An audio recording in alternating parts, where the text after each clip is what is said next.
বুদ্ধিমান কোন ব্যক্তি? সবচেয়ে বুদ্ধিওয়ালা ব্যক্তি কে? না, মানুষ তো আল্লাহ বিবেক দান করেছেন।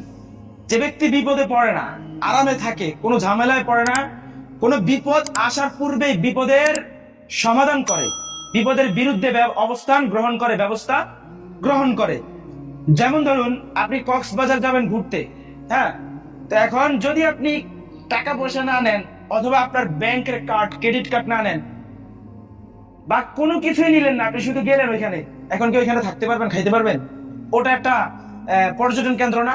সেখানে টাকা ছাড়া কিছু চলে? 10 টাকার ডিম 30 টাকা বিক্রি হয়, সেখানে তো আপনি ঝামেলায় পড়বেন, স্বাভাবিক না এটা?